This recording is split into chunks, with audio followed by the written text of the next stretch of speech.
Hello dear students, welcome to my channel. Today we are going to see all the word meanings of the lesson Chasing the Sea Monster. आता monster म्हणजे काय तर राक्षस आणि chess म्हणजे काय पाठलाग करणे.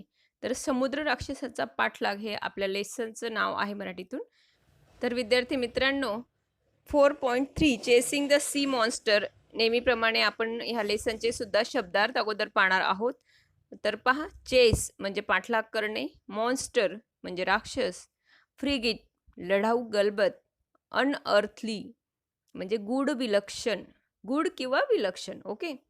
गास्प म्हणजे धापा टाकणे, स्टन थक्क झालेला, म्यूट म्हणजे स्तब्ध, स्थिर आहे म्हणजे काही बोलत वगैरे नाहीये अशा पद्धतीने, ल्युमिनस म्हणजे प्रकाशमान, फिअरसम भीतीदायक म्हणजेच घाबरवून सोडणारा, क्र्यू म्हणजे जहाजावरील अधिकारी व खलाशी यांना क्र्यू म्हटलं जातं.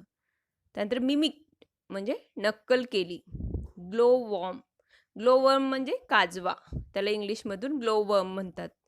कॉम्पीट स्पर्धा करणे, बॅटल म्हणजेच काय तर लढाई, फ्लेड पळून गेले, डेफनिंग कानठळ्या बसवणारा असा आवाज, वॉटर स्पॉट जलस्तंभ, ट्रिमंडस म्हणजे भयंकर, इंटेन्सिटी तीव्रता, फॅरागट म्हणजेच हे एका अधिकाऱ्याचं किंवा आपण तिथल्या कमांडरचं नाव आहे.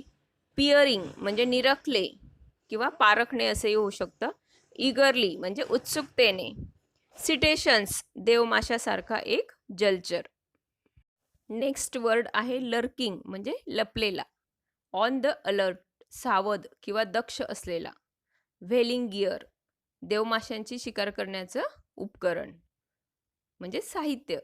स्पर्ट फवारे उडवणे.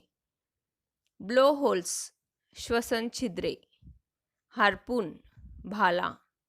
क्विवरिंग फडफडत. सेल फुल स्टीम अत्यंत वेगाने जहाज हाकणे.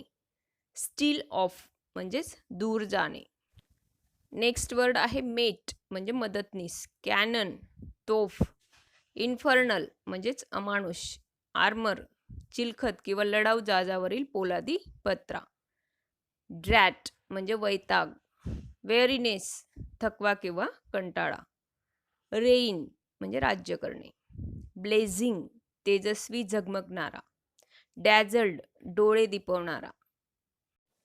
ब्रँडिशिंग म्हणजेच शस्त्र फिरवताना. टॉरंट जोराचा जलोग. मास्ट शिडांची डोलकाठी. हर्ल्ड म्हणजे फेकले आणि लॅशिंग्ज म्हणजे बांधण्यासाठी असलेले दोर. तर विद्यार्थी मित्रांनो, ह्या लेसनमधले सगळेच कठीण असलेले शब्दार्थ आपण पाहिलेले आहेत. तुम्ही जर माझ्या चॅनलवर न्यू असाल तर व्हिडिओला लाईक करा, फ्रेंड्ससोबत शेअर करा, पण चॅनललाही सबस्क्राईब करा. Okay, thank you.